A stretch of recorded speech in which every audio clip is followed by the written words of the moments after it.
Alors bien sûr, aujourd'hui, il y a très peu de preuves de ce que je raconte, hein, c'est un peu de l'interprétation. Bon, certains paléontologues avancent des thèses comme quoi ils s'attaquaient à un animal énorme, lui découpant des steaks carrément dans la viande, et l'argentinosaure continuant sa vie en ayant perdu juste quelques kilos de viande au profit de ce carnivore. Moi, j'y crois difficilement. Généralement, la nature, quand il y a un prédateur et une proie, le prédateur tue la proie. L'objectif, c'est pas simplement de l'abîmer légèrement et de la laisser partir. Ce sera assez curieux, mais bon, vu la taille de l'argentinosaure, on peut se poser la question, peut-être même que l'argentinosaure n'avait pas de réel prédateur et que cet animal, ce carnivore, chassait d'autres proies qui étaient là à ce moment-là. C'est possible aussi, donc affaire à suivre.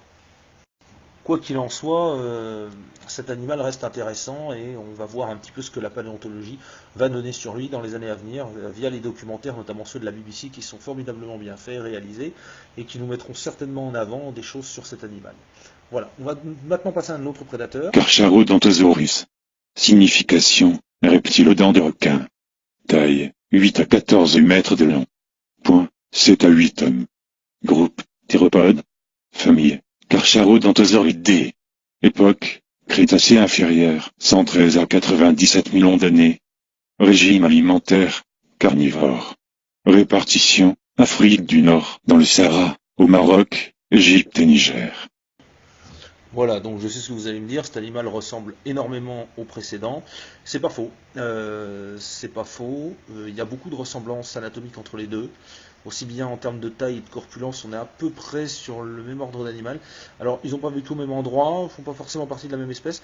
Néanmoins, on y remarque des similitudes. Alors, il s'appelle peut-être lézard aux dents de requin, mais ça reste encore un animal qui n'avait pas la force du T-Rex dans la mâchoire. Il faut bien comprendre que même s'il est énorme, bah, il n'a pas tant de puissance que ça. Alors aujourd'hui, les scientifiques s'accordent à dire que, étant donné le tranchant de ses dents, et les dents de requin sont connues pour être extrêmement tranchantes, les requins n'ont pas une force de mandibule si grande que ça par rapport à leur poids en réalité, mais ont des dents tellement dangereuses en termes de pénétration et de tranchant, un peu comme des poignards extrêmement affûtés, que eh bien, ils font des blessures absolument redoutables. Et ben, on peut penser que cet animal fonctionne de la même façon, c'est-à-dire que c'était plus la morsure qui allait engendrer une blessure très grave et très dangereuse, que vraiment un animal capable de broyer les os et la chair comme un tyrannosaure. Voilà, donc c'était pas du tout, même s'ils avaient à peu près la même taille, hein, on est sur une même ordre d'idée, il est quand même un peu plus gros que le T-Rex, et ben on a affaire à un animal qui devait chasser certainement très différemment. Donc là on peut voir un combat entre deux individus, hein, certainement pour une question de territoire, mais voilà, c'est un animal, sa blessure peut être fatale parce qu'elle va couper une artère, elle va trancher facilement la peau, mais c'est pas une morsure faite pour broyer un os. Voilà, donc c'est une technique de chasse différente.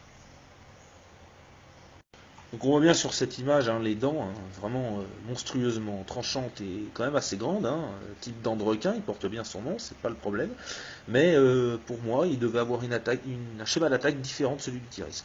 Le T-Rex pouvait attaquer à peu près ce qu'il voulait en broyant les os, il pouvait attraper la nuque d'un adversaire un peu comme le fait le lion. Pour le lion attrape la jugulaire pour complètement étouffer et arracher la trachée. Les veines, les artères et compagnie, lui, à mon avis, devait plus entailler pour causer des blessures, peut-être couper les tendons ou faire saigner l'animal. C'est plus un prédateur qu'on imagine chasser un peu à l'affût, et une fois après avoir blessé sa proie sur une attaque vive, attend qu'elle s'affaiblisse, la réattaque, attend qu'elle s'affaiblisse et finisse par la dévorer.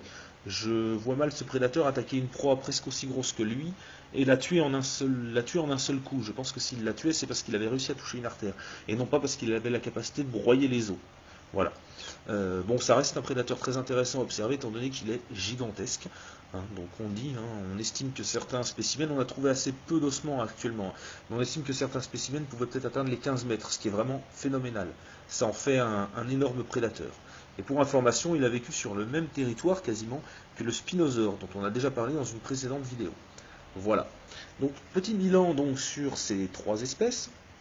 On peut donc remarquer qu'on a affaire à trois gros prédateurs qui effectivement n'étaient pas très connus hein, jusque-là, mais qui sont intéressants parce que, eh bien, ils sont assez différents de certains de leurs contemporains. Voilà, donc oui, donc petite présentation de ces animaux qui me semble assez intéressant quand même à connaître. Hein. Donc on rappelle le torvosaure, là donc on voit juste à côté sur le schéma, c'est le dinosaure qui est le plus à gauche, hein, qui est donc plus grand que l'Allosaurus et un peu plus petit que le tyrannosaure, quand même assez grand par rapport à un être humain. Hein. Ensuite on a derrière, j'ai mis le giganotosaure, hein, donc sacré colosse, quand même beaucoup plus gros et corpulent comme on le voit.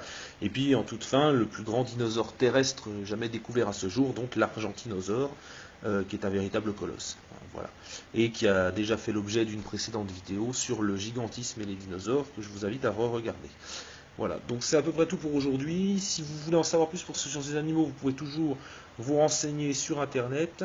Je vous conseille également de vous procurer ou de regarder les documentaires de la BBC, hein, ceux dont sont extraits les vidéos que je vous ai montrées ici. Donc vous avez le documentaire Planète Dinosaure, Jurassic Fight Club, qui sont assez à jour. C'est des documentaires qui datent de 2010-2012.